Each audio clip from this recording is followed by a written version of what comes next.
دنیا میں بہت سی قومیں آباد ہیں اور ہر قوم کا کہ اپنا اپنا کلچر ہوتا ہے، اپنا اپنا طریقہ کار ہوتا ہے، رہن سہن ہوتا ہے۔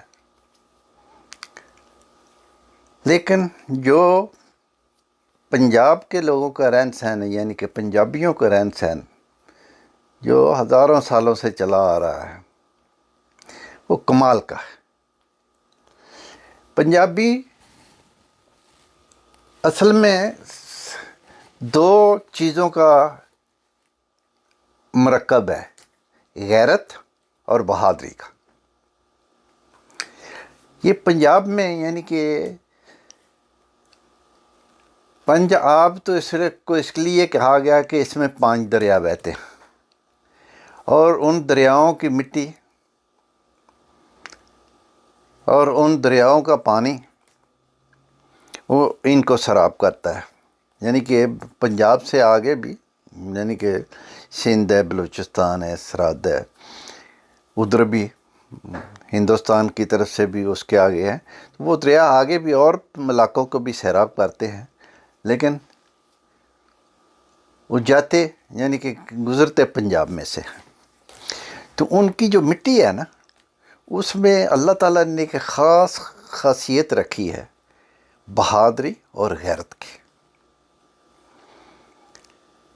کہ دیکھیں، یہ ہمارے بزرگ کہتے تھے کہ جب پہلی جنگ عظیم اور دوسری جنگ عظیم کہ ورلڈ وار فرسٹ اور ورلڈ وار سیکنڈ دونوں ہوئے، تو اس کا نتیجہ یہ نکلا کہ چلو، جس نے بھی شروع کیا بڑا کچھ کیا، ہٹلر نے بھی بڑی تباہی کی، سب کچھ کیا، فرانس نے بھی آگے سے، انگلینڈ نے بھی کیا، امریکہ نے بھی کیا، ہر طرح جاپان نے بھی کیا، سب۔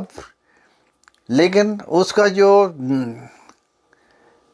نتیجہ اخذ کیا گیا، وہ ہمارے بزرگ کہتے تھے کہ ہمیں گورے کہتے تھے کہ پنجاب کی فوج ہو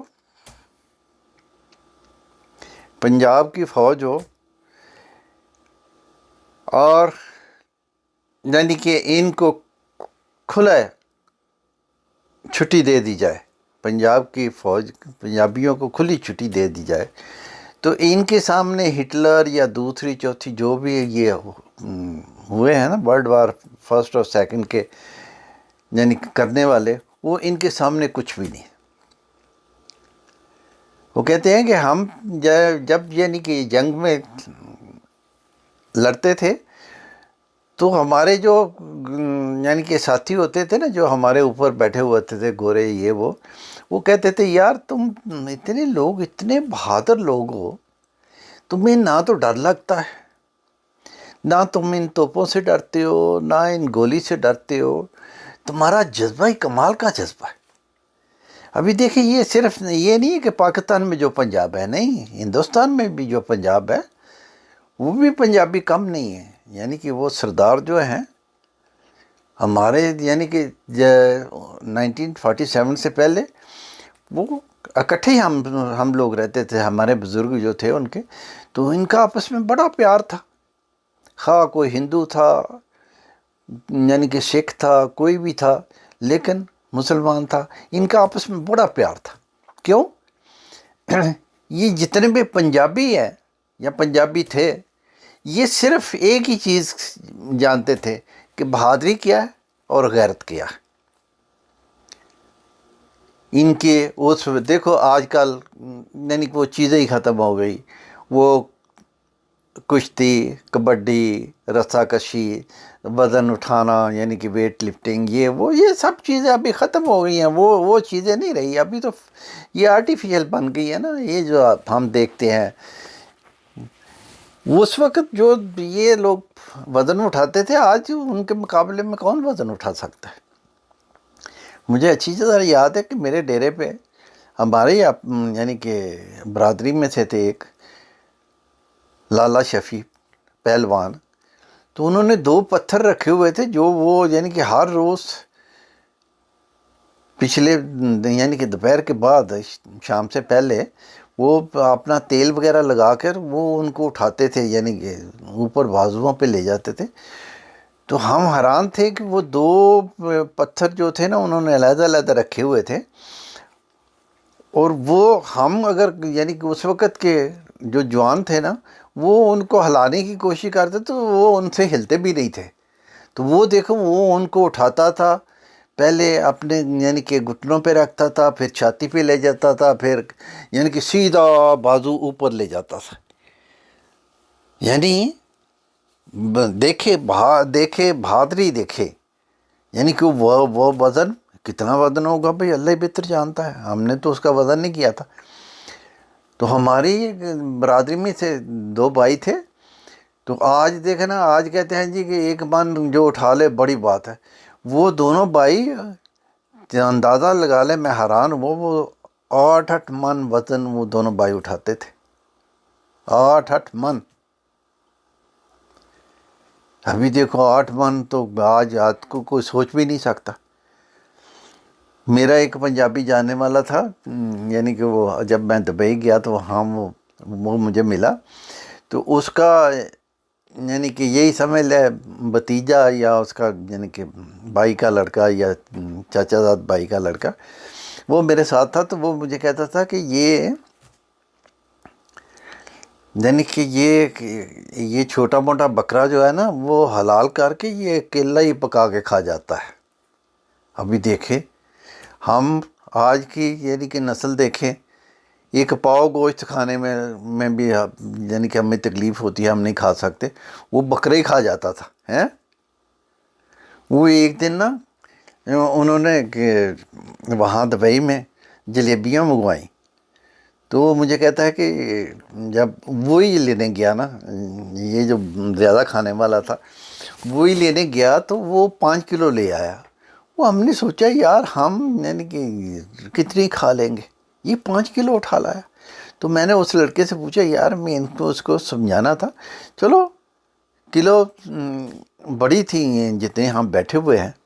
تو وہ بولتا ہے جو صاحب آپ فکر نہ کریں، دیکھنا یہ کون کھاتا ہے. تو واقعی وہ ہم کلو بھی نہ کھا سکے، تو باقی 4 کلو وہ اکیلے ہی کھا گیا، یعنی کہ جلیبیاں 4 کلو. تو میں دیکھ کے حیران ہو گیا. میں نے بولا یار یہ تو یعنی کہ ہمارے پاس کا روک تو نہیں ہے. تو ہمارے بزرگ ہمیں بتاتے تھے کہ ہمیں کھانے والے یعنی کہ اور ان کی طاقت دیکھنے والی ہوتی تھی. ہمارے ایک یعنی کہ پہلوان ہوا ہے، وہ رستم زوام بھی رہا ہے، یعنی کہ گنگا پہلوان، وہ میرے ساتھ ہی یعنی کہ گاؤں ہے وہاں کا رہنے والا تھا. تو وہ رستم زبان رہا پوری دنیا کا، یعنی کہ رستم کشتی میں. تو وہ کہتے ہیں کہ وہ ایک اس عورت پہلوان نے اس کو چیلنج کیا، یعنی کہ کوئی گوری تھی، اس نے چیلنج کیا کہ میں اس سے کشتی کروں گی. تو وہ کیونکہ گنگا تھا تو اس نے یعنی کہ باپ کو بولا اشارے سے کہ دیکھو یہ عورت ہے، یعنی کہ میں اس کو 2 حصے کر دوں گا، اس لیے اس کو بولو کہ یہ میرے سے کشتی نہ کرے، نہیں تو میں یعنی کہ اس کو 2 حصے کر دوں گا، ایک ٹانگ پہ پاؤں رکھوں گا دوسرے سے کھینچوں گا. تو یعنی کہ اتنا وہ مجھے ایک آدمی بتا رہا تھا کہ اس زمانے میں نا ہمارے گڈھے ہوتے تھے، یعنی کہ یہ سامان لے جانے کے لیے نا، آگے 2 یعنی کہ بیل یا 2 بھینسیں آگے ہم جوتے تھے، اور پیچھے اس کے بڑا سامان یہ ہمارا جتنا بھی ہوتا تھا نا، توڑی وغیرہ کا سلسلہ یہ وہ اس پہ لے جاتے تھے. تو بڑا یعنی کہ وزن پیچھے منوں کے حساب سے ہم پیچھے وزن ڈالتے تھے، تو وہ کھینچ لیتے تھے. وہ اس کو یعنی کہ ہم گڈھا بولتے ہیں، چھکڑا بھی بولتے ہیں، بہت کچھ ہے، بڑے نام اس کے ہیں. تو وہ کہتے ہیں کہ وہ جا رہا تھا یعنی کہ وہ آدمی، تو وہ رستے میں آگے پانی آ گیا، یعنی کہ تو وہ پانی میں وہ یعنی کہ گڈھا جو تھا نا وہ پھنس گیا. تو جب پھنس گیا تو اتنی دیر میں نا، تھوڑی دیر کے بعد یہ پہلوان جو تھا نا ادھر سے گزرا، تو اس نے بولا بھائی کیا بات ہے. تو اس نے بولا یہ پہلوان یار یہ میرا گڈھا پھنس گیا، یہاں یعنی کہ پانی تھا، چیکر تھا، تو اس لیے. اس نے بولا اچھا چل تو آگے بیٹھ. اس نے پیچھے سے اس کو دبایا تو وہ دو اس کے بھینسیں بھی اور وہ سارا گڈھا اس نے یعنی کہ دبا کے وہ چیکڑ سے یعنی کہ کیچڑ اور جو پانی جو تھا نا اس سے آگے، تو وہ دیکھتے ہی رہ گیا کہ دیکھو اللہ نے اس کو کتنی طاقت دی ہوئی۔ یعنی کہ یہ پنجاب میں ہمارے وہ کنویں ہوتے تھے، یعنی کہ اس میں سے پانی، آج تو ٹیوب ویل لگ گئے ہیں، کنویں ہوتے تھے اس سے پانی ہم نکالتے تھے، یہ ہل چلاتے تھے اس وقت۔ ابھی دیکھو آج زمین 4 4 5 5 فصلیں دے رہی ہے اور زمیندار جو ہے نا وہ رو رہا ہے کہ نہیں پوری نہیں پڑتی۔ اس وقت صرف ایک فصل ہوتی تھی، یعنی کہ ہم ایک فصل سال میں کرتے تھے، تو اللہ کا کرم تھا۔ کوئی میں نے کسان اس وقت جب میں نے ہوش سنبھالی اور کافی عرصہ یعنی کہ اسی کام میں رہا، تو میں نے نہیں کوئی کسان دیکھا تھا جو روتا تھا۔ حالانکہ تھوڑی سی زمین ہوتی تھی، اسی میں سے خوشی غمی اپنا رہن سہن ہر چیز پوری کرتے تھے۔ آج لاکھوں کروڑوں کے حساب سے کماتے ہیں، پھر بھی بولتے ہیں مر گئے مر گئے مر گئے۔ کیوں؟ برکت نہیں ہے۔ اس وقت جو وہ محنت کرتے تھے کسان، اس میں برکت تھی۔ دیکھ نا آئے اس سال یہ گندم یعنی کیا پڑی ہوئی ہے منڈیوں میں، کوئی اٹھاتا نہیں ہے جی، حکومت نے جی باہر سے گندم منگوا لے۔ دیکھیں حکومت ہو تو ایسی ہو، اپنی گندم ضائع ہے، اپنے کسان مر رہے ہیں بیچارے، ان کی کوئی اٹھاتا نہیں ہے۔ تو حکومت صرف اس لیے کہ باہر سے منگوائیں گے تو ہماری کمیشن تو پکی نا، وہ کمیشن کے لیے انہوں نے کسانوں کا بیڑا غرق کر دیا۔ اللہ ایسی یعنی کہ حکومتوں سے اللہ محفوظ رکھے، اور ایسی حکومت کرنے والے جو ہوتے ہیں نا، جو کسانوں کے انسانوں کے دشمن ہوتے ہیں، اللہ ان کو تباہ و برباد کرے۔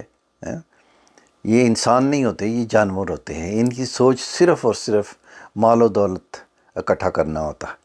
اور ہمارے تو پاکستان میں ہے ہی یہ نا، پچھلے 75 سال سے یہی ہم دیکھ رہے ہیں، آتے ہیں لوٹتے ہیں چلے جاتے ہیں، آتے ہیں لوٹتے ہیں چلے جاتے ہیں، کوئی کسی کو دیکھتا ہی نہیں۔ ورنہ یہ جو پنجاب کی میں نے بات کر رہا تھا، پنجاب کو 2 حصوں میں کوئی تقسیم نہ کرتا، اگر یہ ڈر نہ ہوتا کہ یہ بھائی اگر اکٹھے رہے تو یہ پوری دنیا پہ حکومت کریں گے، تو واقعی اگر پنجاب اکٹھا ہوتا تو پوری دنیا پہ پنجاب حکومت کرتا۔ تو آج پنجاب کو 2 حصوں میں کر کے، یہ بھی دشمن کی ایک بہت بڑی سازش تھی کہ ان کو 2 حصوں میں کر کے ان کو علیحدہ کرو، تاکہ یہ کل اکٹھے ہو کر کے ان دنیا کو فتح نہ کر لے۔ تو چلے، تو اللہ میرے پنجاب کو آباد رکھے، خوشحال رکھے، پنجابیوں کو ہمیشہ ہنستے کھیلتے رکھے۔ اللہ حافظ۔